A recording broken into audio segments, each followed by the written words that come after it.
Everyone says we gotta be with someone. You gotta have a soul. 5:32 in the morning. It's pitch black outside. Me a serious lesson one time of bringing somebody close. When you're about to shift to a higher timeline, these are some of the signs you're gonna see. You're gonna experience a tower moment, which basically means your new reality is gonna cost you your old one. You'll see people, things, relationships, circumstances falling out of your life. The universe has to make room for the new to come in. You're gonna be bombarded by angel numbers. When you look at the clock, on receipts, license plates, everywhere you go, you are going to be followed by angel numbers. These are synchronicities. You might notice that your tastes in things change, no longer craving alcohol, junk food, because you are ascending to the highest version of yourself. You're gonna notice that you're more intuitive. Your intuition is coming online to guide you. We are all psychic. You've just been programmed to suppress it. You'll pick up on other people's intentions, energies, and you will especially get intuitively guided to make decisions that make no sense, but end up leading you exactly where you need to be. You're all goons. You're just programmed not to know it. Hey, trust me, you're all goons. Welcome back. You're watching Explore the Weird. Hey, are you ascending timelines? Are you shifting every day? Hey, project over to our timeline. Goon timeline real good. Welcome. We're gonna do more strange, creepy For You page content. Let's see how we do.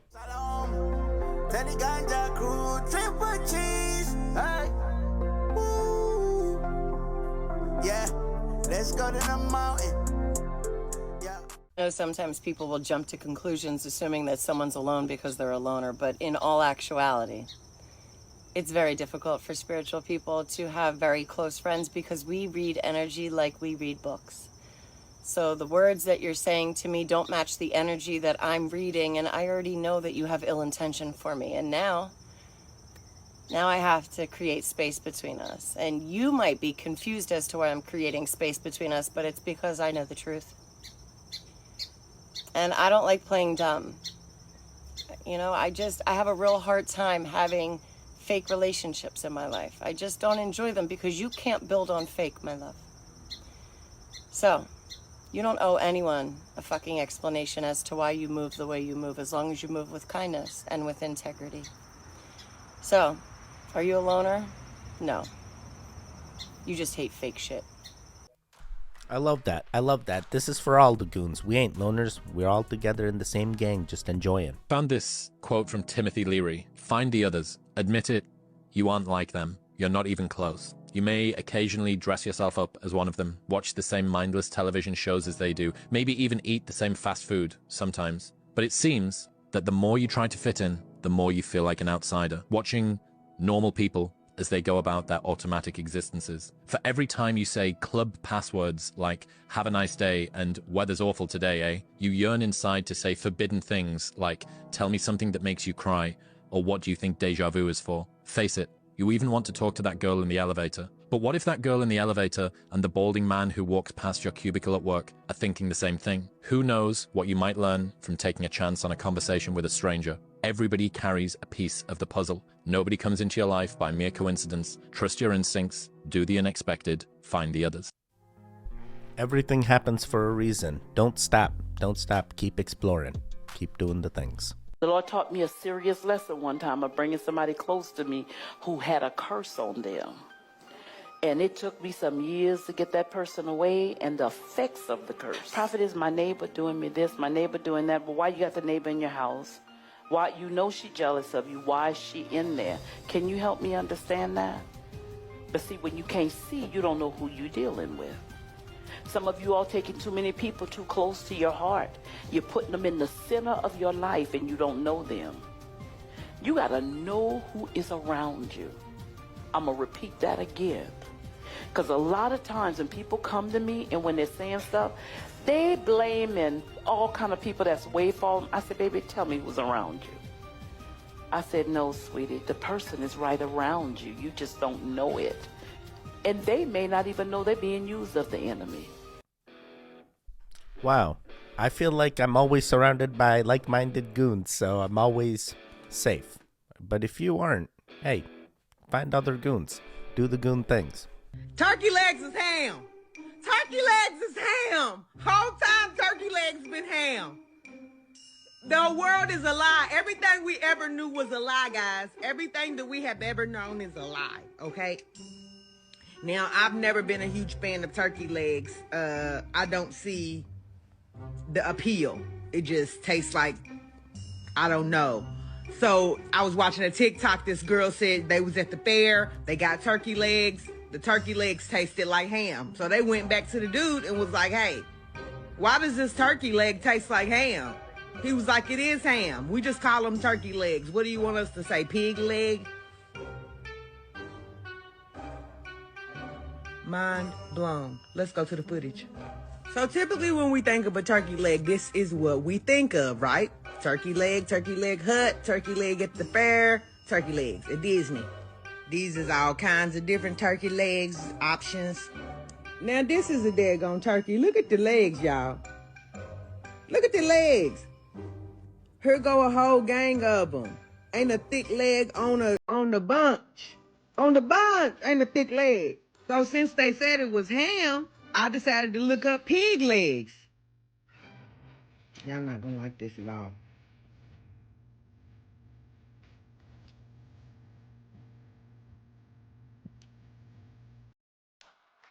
All right, there is a resemblance. But this is such a scammy thing to do. There's religions out there that aren't supposed to eat pig.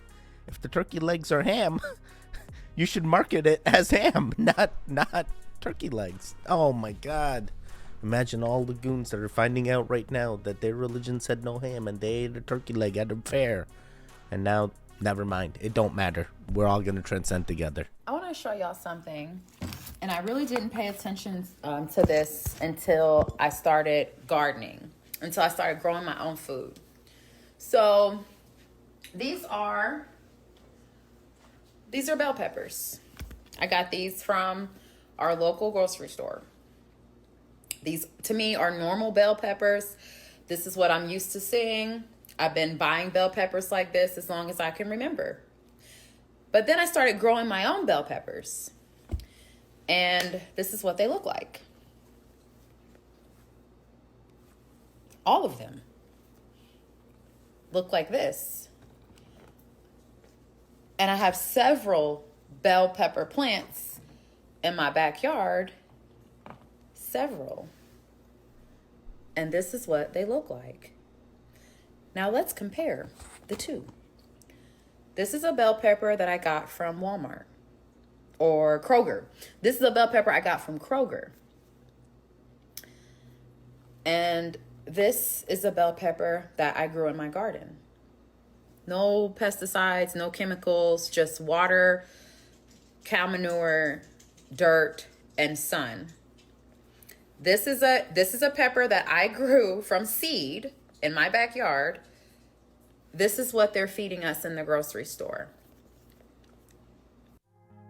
All right, so I actually do gardening, and I've also grown bell peppers, and I've waited for green bell peppers to turn red and picked both green and red bell peppers. Now, what's happening here, I believe, is either she's got a different strain of the bell peppers, and that's why hers are tinier.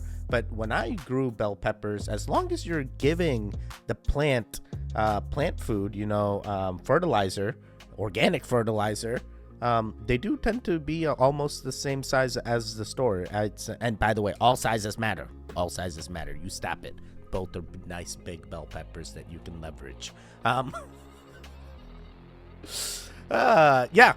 Interesting, but I think this is explainable. But hey, you always trust your own gut, do your own research, grow your own food.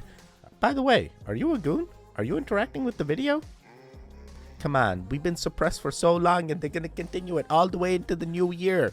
Help us grow. Show them it matters. Become a member. We're doing member giveaways every month. We've already given away last month, so hey, this month let's see who wins. But at the end of the month we make a post.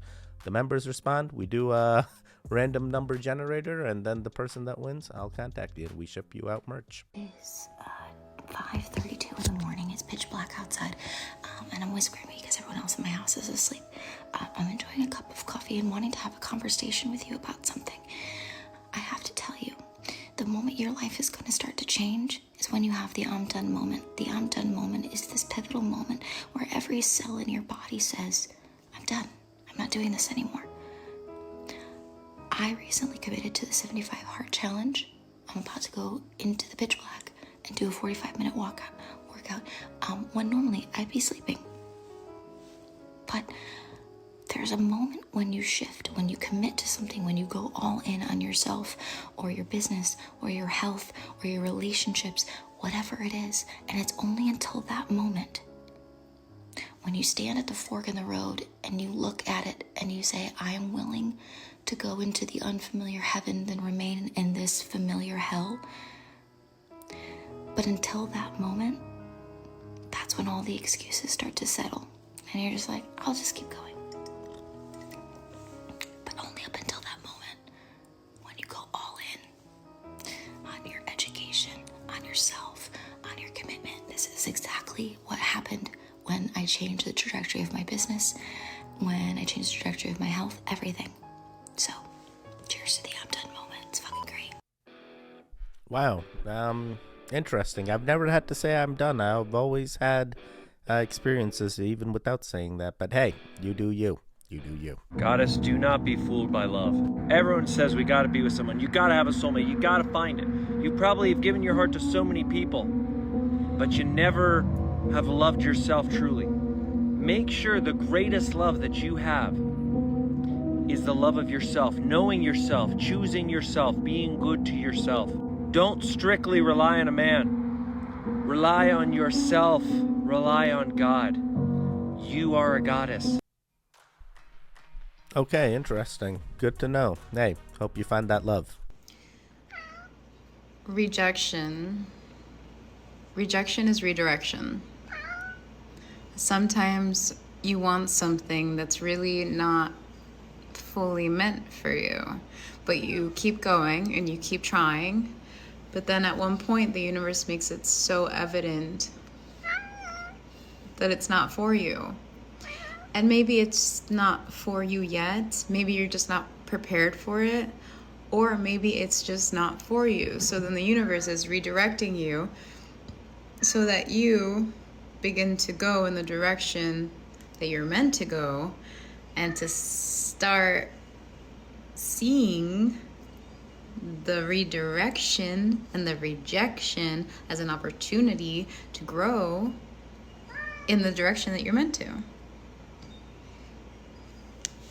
Rejection is redirection. Rejection is redirection. Yeah, I like that. Hey, you're not meant to go that path. You have a different path to go. Don't get upset. Be positive. If you are looking for an easy way to cleanse yourself from the energy of others, then this is the post for you. Make sure to stick around to the very end to learn even more Reiki techniques. Now pay attention to what I say, not what I do, because the camera is going to flip the image and you're going to feel the effects of this immediately. Start with your right hand to left shoulder, wipe once. Left hand to right shoulder, wipe once. Right hand again to left shoulder, wipe once. That's 3 total wipes intentionally. Now take that same right hand to left arm, wipe. Left hand to right arm, wipe. Right to left, wipe. Again, 3 intentional wipes. Now you're going to take all cords that no longer serve you in your left hand, cut 3 times with the right. I like to cleanse myself of the energy of the cords, transmuting the ends into love. You should immediately feel the effects of this by yawning, by burping, by cold chills. It's incredible how quickly dry you can immediately feel the difference of getting other people's energy off of you and calling your own energy back. You want to learn even more techniques on how to reclaim your power and heal yourself? Comment the word heal, and I'm going to send you some information on a special opportunity that I've been working on for you to heal yourself, to see tangible change, tangible transformation. I can't wait to see you. All right, this is crazy. I actually felt something. Like, what was weird? That was weird. But I've been told, hey, I'm supposed to be a Reiki master. So, you know, I think we all are. You have enough money, we all become. Never mind. Okay, ladies, I know my last video had y'all confused. A lot of y'all are having trouble spotting the man for you. In the DMs, y'all saying that y'all don't know. So I'm gonna bring it to the timeline. This is how you can tell if this is your man or not. Number 1, he's not gonna have 3 baby mamas. I can promise you that, okay? The man for you is not gonna have 3 baby mamas. That's not your man, sis. Number 2, when you share your feelings about something that he did to hurt them, does he tell you that you're being too sensitive? Because if that's the case, that's not your man. There's a fine line between you being too sensitive and somebody just being a jerk. Have some discernment, because I'm not dating a mean girl, okay? Bullying me is not flirting, and I don't want to have no parts in it. Number 3, can he plan a date? Or do he even want to date you? Because if he ain't taking you outside, sis, that's not your man. You're dating a vampire, okay? It's Dracula, okay? Now, I know it's not much, but I really hope it helps. Good luck on finding your man.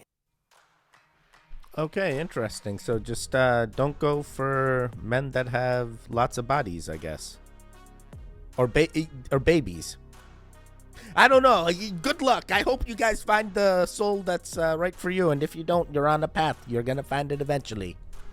But you found those goons. Emotional neglect feels like. It feels like you're drowning in the middle of the ocean and you're screaming for help and everybody on the boat beside you can hear you, but they choose to look away. And so you're left in the middle of the ocean all alone with that fear and all of those feelings of terror, simply feeling like you're drowning. In reality, all you need is for somebody to look over and reach a hand down and pick you up, to help you get out of the emotions and the feelings that you're stuck in. But literally no one is coming to save you. And if that happened to you as a child, you begin to believe that maybe there was nobody in the ocean to begin with. Maybe there was never any help. And maybe the problem is with me because something is missing or lacking in me that I couldn't save myself. When in reality, those who should have lent the hand to help you up simply abandoned you and neglected what you were going through, leaving you to do life truly alone. Man, I've never felt alone, but I will share that there was a time where me and my brother went to the Cape and we were on the beach and literally we got caught in a riptide and we look all around us. We can't even see land and we start panicking, and out of nowhere 2 lifeguards came and saved us. So I've never had an experience where I felt alone. I've always been rescued or saved or had someone that always related to me or was friends with me. Wait. I love the goons. The goons are the best. The goons are the best. Okay, this one right here is actually a really good survival tip for natural disasters. I've realized while getting ready for this hurricane that a lot of people don't know this, so probably a good time to share it. If your power goes out or for any reason your water stops working, you can do this. So this is a water heater. If you have hot water where you live, you probably have one of these somewhere. They're pretty big and on average they hold about 50 gallons of water. If you want to get water out of them, here's what you can do. So in the case of a hurricane or something, your power is probably out, but just to be safe, you want to kill the power to your water heater. And if it's gas powered, you just want to turn off the gas. Then you want to turn off the cold water intake. There's usually a valve up top. And then you want to turn on your hot water somewhere. That will let air into the system. Then you want to go back to your water heater and there's a valve at the bottom. It's designed so you can hook a hose up to it, but if you don't have a hose, that's okay. You can just take a bucket or in this case a glass and you can just open this valve and your water will come out. If it's slow, that's okay. You can make it faster by opening more hot water taps. It might be a little bit cloudy. This one's actually pretty clean, but if it's an old tank or it hasn't been drained in a while, it might have a little rust in it. If you have the means to and you want to, you can boil it, but it's the same water that goes to your sink regardless, so you've probably been drinking it anyways. So yeah, if you're preparing for the hurricane, you don't need to fill up a bunch of jugs. You can, it's not gonna hurt you, but in a pinch, this definitely works too. I don't usually ask people to share my videos, but this one might actually help some people in need, so please do. Thank you. Wow, that is so neat. I did not know that you could leverage the hot water heater water like that. It makes sense. That's a lot of water in those hot water heaters. Probably more than 50 gallons. Oh, man. Imagine a rain barrel, a half a rain barrel you get. All right, we're going to keep it going. What the heck is that?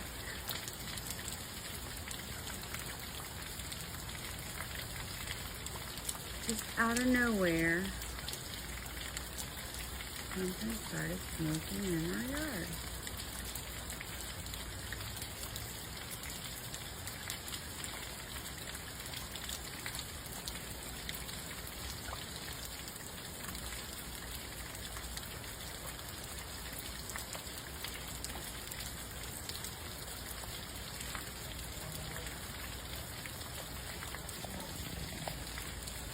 This is a quiet one.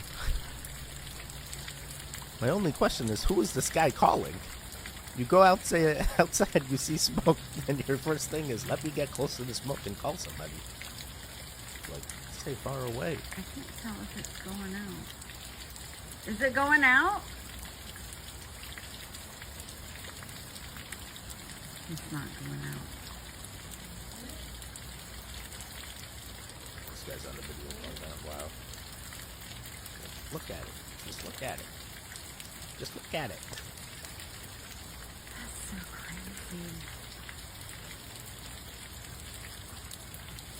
I mean, nobody really would have a fire right now because it's pouring down rain again. Typical from the Hollow Earth. They're building a campfire and then somehow I'm it's going get out out there. inside. I am going out there. I can't stand it. I gotta know what it is.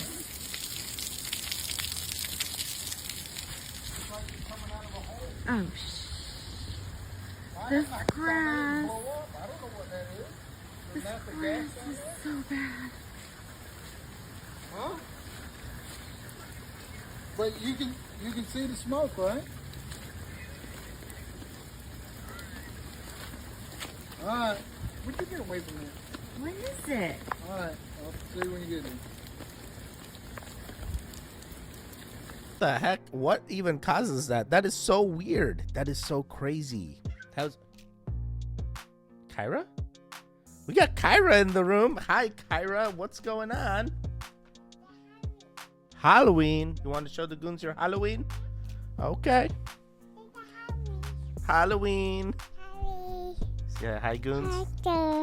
So what was the final straw when you decided to never eat McDonald's ever again? I was talking with my coworker yesterday, and I informed her of the reason why I stopped eating McDonald's. And yesterday she told me that she can't go there anymore. She was like, I used to go there every morning for coffee and a breakfast every other morning, and she can't eat there anymore. What I'm about to tell you is the exact minute that I stopped eating McDonald's. When I heard that Jeffrey Dahmer craved Big Macs in jail, no. I already remember the rabbi talking about how they grind up the, you know what I'm saying, into the hamburgers and the sausages. So I heard that.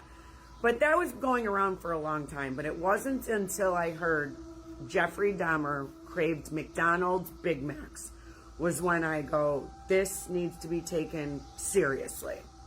This is not a rumor. This has validity to it. I don't care if there's even a chance in hell that McDonald's puts in their burgers what we all are thinking. I don't need McDonald's ever again for the rest of my life. Okay, so interesting. They got Jeffrey Dahmer liking Big Macs, and that's a big no-no, I guess, for this lady. But I have a feeling people still gonna eat Big Macs regardless of what Jeffrey Dahmer liked. I understand the insinuation that she's trying to say. Insinuation? Is that the right word? I don't know, but interesting. What about the pink slime? Why wouldn't they add it to the Never mind. Hi, Kyra. You got a sticker? No sticker. This is a good sticker. It's from when I went to Porsche.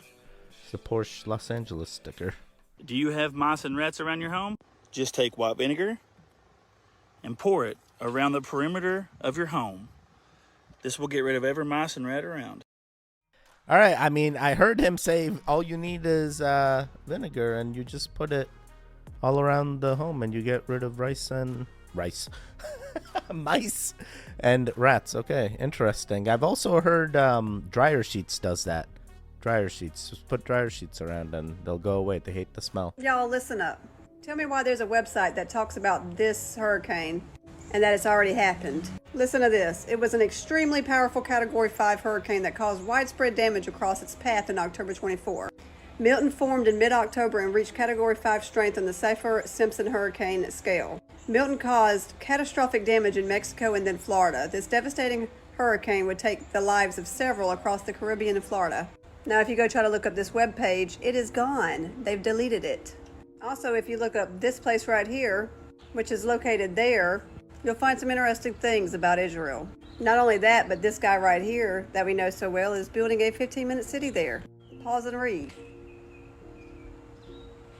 It's located right there. Also, the Central Phosphate region of Florida has been strip mined since 1888. By the 1980s, it accounted for almost 30% of the worldwide production and almost 3/4 of U.S. production. 93% of Tampa Bay's exports are phosphates. Here's some more information about that. Pause and read. Also, if you look up this is what they talk about with the 15-minute city.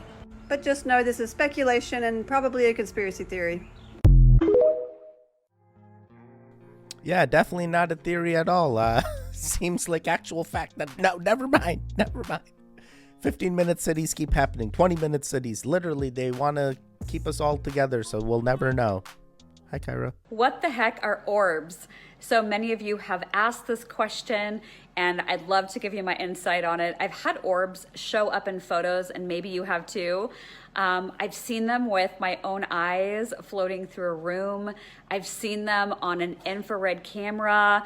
So make sure when you're taking pictures that you pay attention. They can show up in different colors as well, different sizes, but usually they look like a ball of light. So what do I think these are?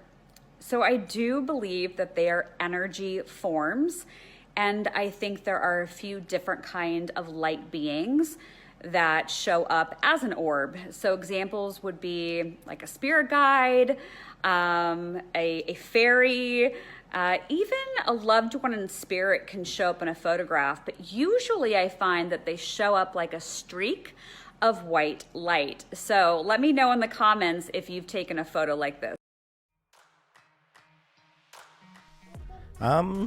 Okay, I mean, I have seen orbs. I believe even the goons have seen orbs around me while recording. I've seen videos where they've called out timestamps and they're like, hey, what was that? Was that an orb going into Teddy? Whoa, all different colors too. We got all the colors. All right, very, very interesting. Do you guys have that experience? Have you seen orbs? All right, let's just do one more. Just one more to end them all. Exacerbate environmental injustice and again food security issue. It's been studied by Dr. Hamilton. You know that in the towers, every second of take pride in president's agenda that he is advancing here in the support of the Americans. Yo, that was like the Mitch McConnell thing. She saw something. She's in the zone. She knows. She's seeing the things. She's zoned out for a hot second and they need to restart her. All right, very, very interesting, guys. You made it to the end. There were a lot of videos in this one that really are making sure you're around the right people. You're hanging out with the right crowds, the right goons. And hey, you found me. You know you are. There should be videos on the screen now. Click on either one of them. Continue the goon fix. The one in the middle, you can subscribe. Hey, if you made it to the end, let us know. Carrot. All right, we'll see you guys next time. Goodbye.